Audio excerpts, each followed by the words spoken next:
In the name of the one and only, in whose oneness we all disappear in our nothingness, and therefore it is the only absolute reality.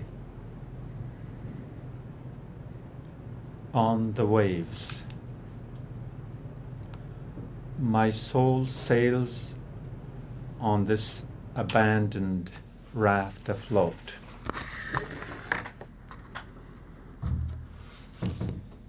In this ocean of emotions, as it raises in unsequenced ebb and flow, unanchored, unbound, undistant. Light beams of shifting perspectives permeate the tamed, dark depth below. Waves of her memories rock me gently. She paints my thoughts in undecipherable ink blots, in desired redundancies. Lived days are scribbled on the fog of time's impermanence. Life is love. Love is life. This rhythmic consonance in tango nudges my loneliness away. I gasp to breathe in a moment, holding its impatience deep within, breathing out a sinking sigh, still being here, being still. The I and glues from the M of my essence. The poem I just read, On the Waves, obviously has layers of meanings. But there are plenty of metaphors that address the concerns we have from the previous program, which will continue in today's session. My soul sails on this abandoned raft afloat. The abandoned is a reference to the loneliness we feel in the spiritual when we are disconnected. and thus we are yearning for a connection, or perhaps more appropriately for a reconnection with the divine essence from whence we've come. On this abandoned raft afloat in this ocean of emotions, and the emotions too are there only because we prefer to feel. We prefer to feel the essence of being rather than reasoning it.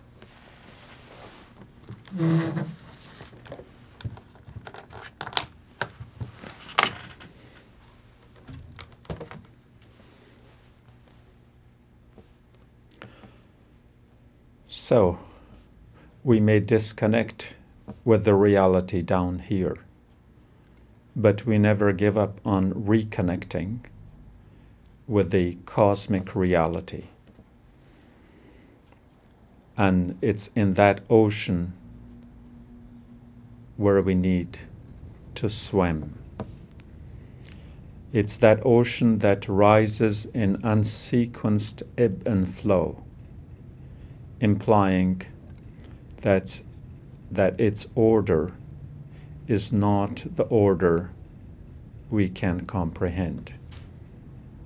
And in there, it's not so much that we, as the skipper of this abandoned ship, are in any way in charge of where we go, but we simply allow ourselves to be taken in a direction that destiny has determined for us to go to. And thus we are unanchored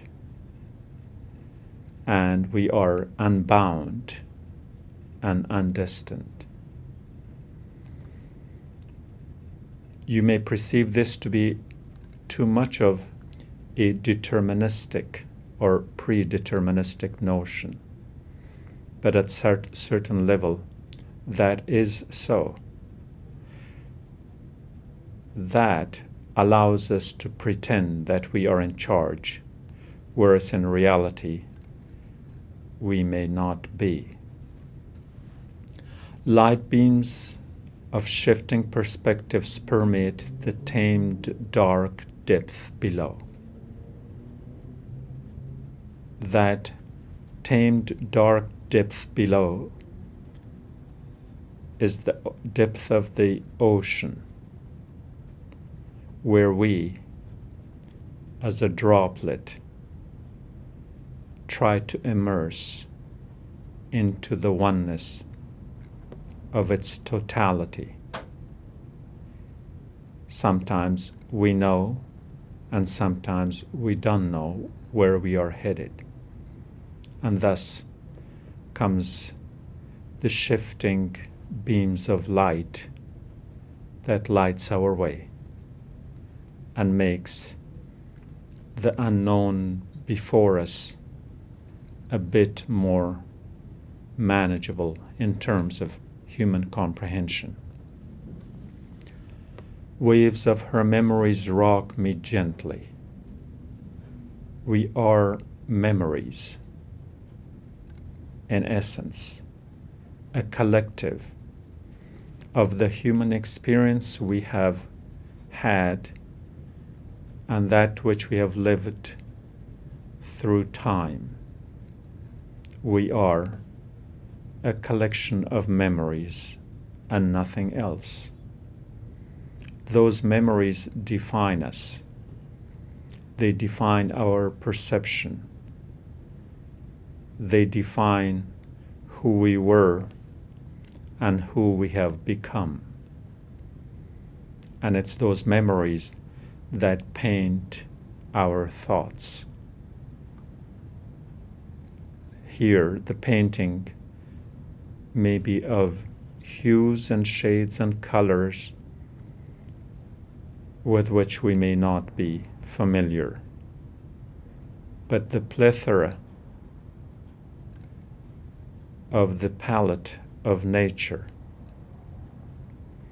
makes it more colorful than our perceptions allow it to be perceived, let alone being detected, discerned, defined, and comprehended. And so, when that paintbrush hits the canvas, it paints our thoughts in undecipherable ink blots. The ink blots appear to have kissed the canvas out of its own will and not being dragged and smeared by the tip of the brush. And thus, it's the hand of destiny that places them where they end up being. And they do have, as the poem says, they fall in desired redundancies. The redundancies refer to the patterns that our human mind creates and perceives and tries to find so it can match a level through which we can make the ununderstandable a bit more understandable. Through those memories, lived days are scribbled on the fog of time's impermanence. Time is impermanent, regardless of how we perceive it. And in that illusion, there is a fog that separates us, that gives us an elusive sense of permanence, of a reality, that gives us a sense of comfort. And in it, our life is defined by nothing but love,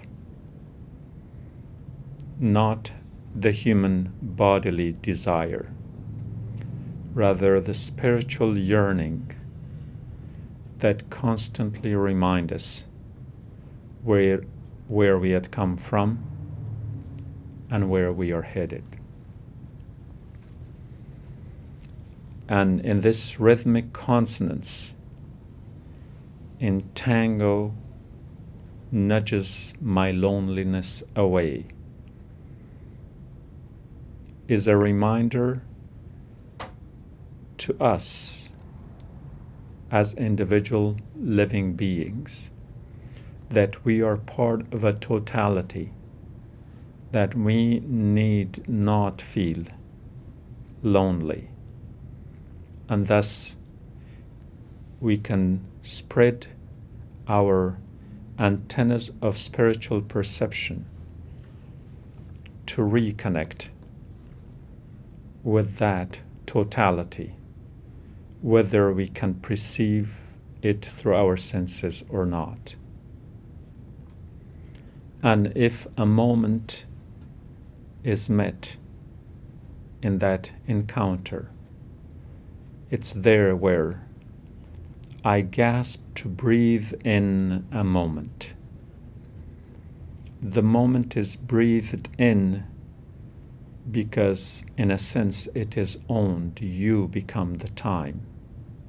Instead of going through the time, you become a part of it. And it's in that moment, breathed in, that you allow for it to stay within you. You're holding its impatience deep within. It's the nature of breathing in that demands a breathing out. the sequence is defined as life, a breath of life flows in both directions to sustain us.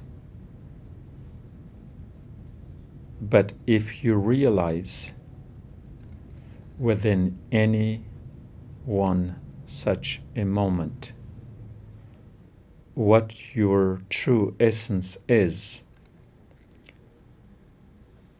that epiphanic moment,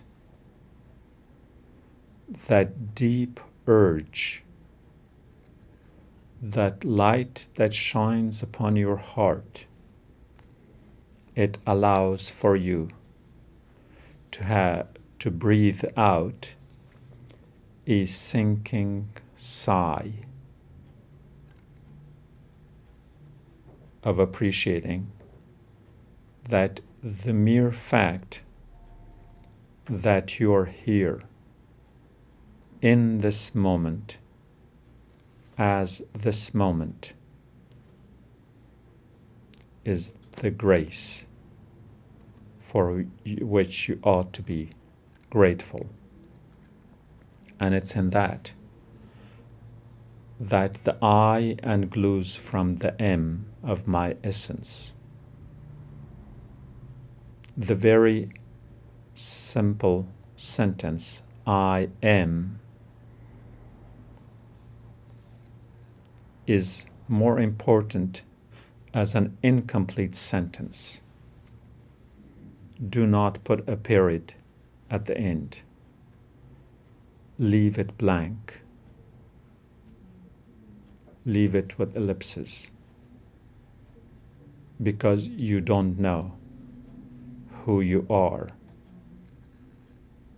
or you shouldn't admit that you do, because the mere acknowledgement of knowing who you are may prevent you from knowing yourself better. If you know yourself the same way today as you did yesterday, then the last 24 hours were wasted. That if you're not constantly in search of yourself within yourself, you are dormant. That which we call in Islamic philosophical thought, ghaflat. The ghaflat is not being dormant in the physical, but rather in the spiritual. And the spiritual is not some sort of an elusive thought. Neither is a strictly rational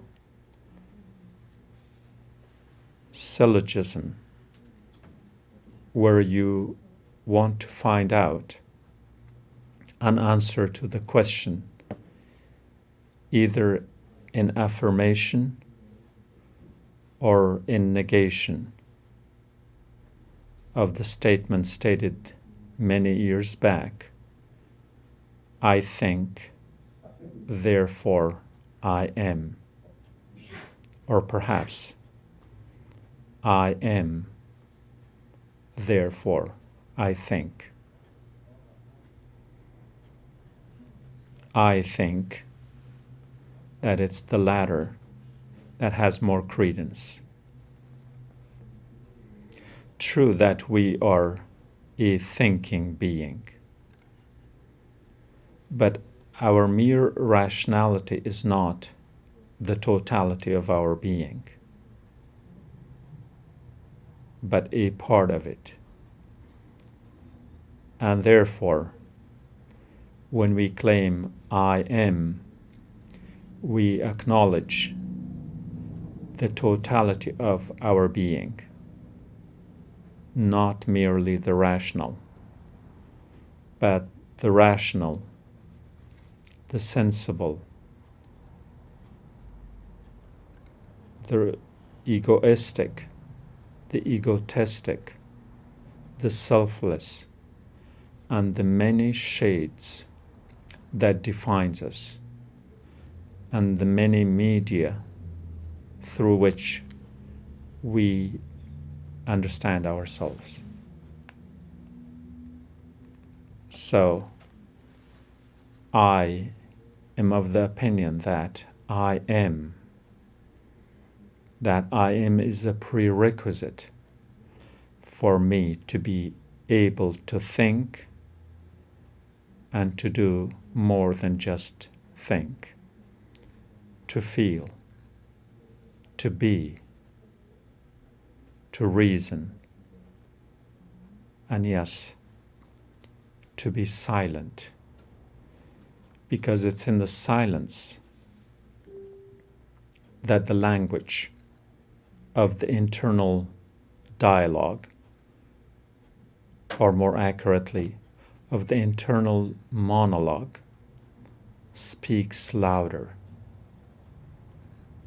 That loudness is not of decibels, but rather of resonance with the waves of the melodies that are sang throughout the cosmic reality. We hear it, we sing it, we dance with it, we move with it, and that is our essence. To feel the totality of a cosmic reality, and to feel that we are an inseparable part of it. And thus, if we can use a Sufi terminology, God is us and we are God. God is within and without. God is placeless, spaceless, timeless, and in that, it's a totality that cannot be confined to any media, to any medium, to any space, and to any dimensionality of the human perception. The divine, therefore, is both immanent and transcendent, and is beyond the reality we perceive. Let's take a short break, and afterwards we will try to come down to a lower level of reality where we can breathe a little freely through the time of now and of the historical past that we alluded to in the last program.